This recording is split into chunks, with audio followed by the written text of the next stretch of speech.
La chronique Tech 24 à présent avec, comme chaque vendredi, Guillaume Gralet. Bonjour Guillaume. Bonjour Ashrène. Alors que le Concorde, en son temps l'avion le plus rapide du monde, a replié ses ailes il y a 20 ans maintenant, on s'intéresse aujourd'hui à de nouveaux projets un peu fous. De plus en plus de nouveaux objets volants veulent notamment dépasser la vitesse du son, comme le Concorde donc, qui a tant marqué notre imaginaire. Oui, c'est-à-dire que c'est un avion qui nous a fait extrêmement rêver. Il dépassait ce qu'on appelle effectivement la vitesse du son, plus 343 mètres par seconde, plus de 1200 km/h. Et là, on voit de plus en plus de projets très intéressants. Le plus abouti, même s'il faudra attendre encore quelques années, mais les prototypes sont très prometteurs, c'est celui de Boom Supersonic. C'est une entreprise qui est basée à Denver et qui veut cette fois-ci aller jusqu'à 1800 km/h. Ce qui est très intéressant, c'est qu'il y a déjà des commandes fermes, même si le constructeur a repoussé plusieurs fois son calendrier. Il y a des commandes de United Airlines, d'American Airlines, Japan Airlines, pas moins de 130 commandes, alors que le Concorde, lui, il avait été produit seulement à une vingtaine d'exemplaires l'ensemble de sa vie. Il y a une usine qui est en Caroline du Nord. Et puis, ce qui est très intéressant, eh bien, c'est que cet avion, lorsqu'il verra le jour, il volera à peu près à 18 km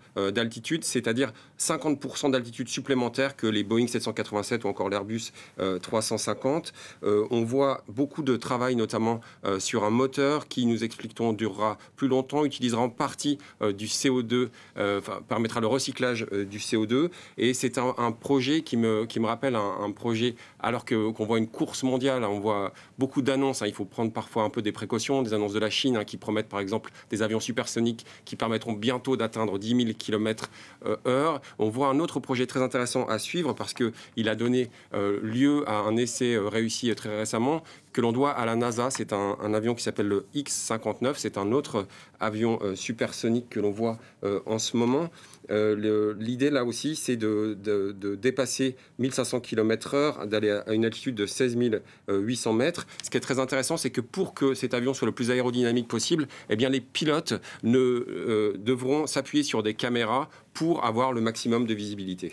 Et on assiste aussi à une multiplication des taxis à décollage vertical, on se croirait dans un film. On se croirait dans un film de science-fiction, ça peut être très sympa. L'idée, là, c'est quand même une belle promesse, c'est d'éviter les embouteillages, d'aller très vite d'un point à un autre. Ça intéresse tout le monde. Ça intéresse tout le monde. La réglementation n'est pas encore là, mais on voit des projets très intéressants, notamment le projet du Slovaque Klein Vision, qui va multiplier les différentes innovations, qui va aller très vite, à plus de 100 km/h.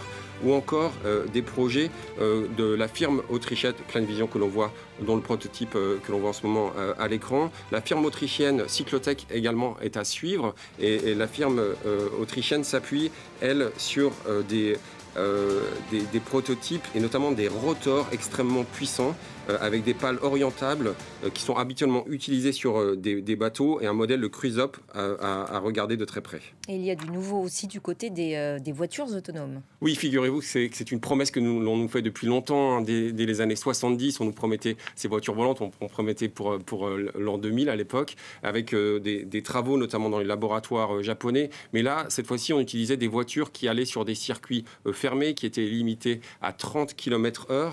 Et j'ai trouvé ça intéressant, qu'au cours de cette année, un modèle britannique, Wave, a retenu l'attention de Bill Gates, qui s'est prêté au jeu et qui, dans la ville de Londres, a participé à un projet. Il montre qu'il est lui-même assez surpris. Alors, il y a encore un volant. La conductrice qui est à côté de lui a encore un volant qu'elle peut utiliser. Il y a différents niveaux dans les véhicules autonomes. Le niveau 1, c'est lorsque le conducteur ne lave jamais le volant. Ça, c'était les voitures traditionnelles, pour faire vite. Là, on en est à peu près au niveau 4, c'est-à-dire que la voiture peut se déplacer toute seule dans de nombreux cas, notamment récupérer un passager. C'est ce qu'on voit à San Francisco avec des expérimentations de taxis autonomes avec Cruise Waymo. Il y a encore des soucis. Il y a eu certains accidents à San Francisco, mais l'expérience de Bill Gates s'est bien passée. Moi, ce que je pense, c'est qu'à l'avenir, on verra de plus en plus ce genre de véhicules utilisés sur des circuits fermés. Il y aura une expérience très intéressante qui reliera notamment Maxéville, une ville en banlieue de Nancy, à cette ville à partir de 2027.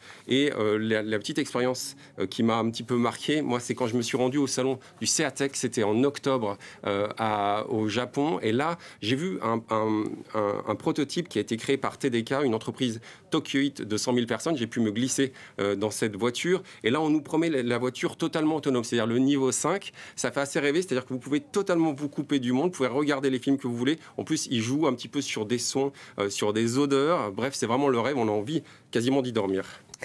Ah oui, carrément. Et des inventions qui ont parfois des noms très poétiques. Oui, une invention française qui s'appelle Flying Whales, donc les baleines qui volent. L'idée, là, c'est de faire revivre les vieux Zeppelin à travers des dirigeables qui, cette fois-ci, ne vont pas s'appuyer sur de l'hydrogène, parce que vous savez, ça posait des gros problèmes de sécurité, mais cette fois-ci sur de l'hélium, et surtout de révolutionner le transport du fret, gagner un tout petit peu en écologie. C'est pas du luxe dans ces projets, notamment le transport du bois, par exemple. Il y a d'autres modèles, notamment un autre modèle d'une association française qui s'appelle Transocéan. Et Transocéan, ils ont un manifeste où ils expliquent bien, que la France pourrait redevenir moteur dans la création des engins volants du futur. Merci beaucoup Guillaume pour cette chronique Tech 24.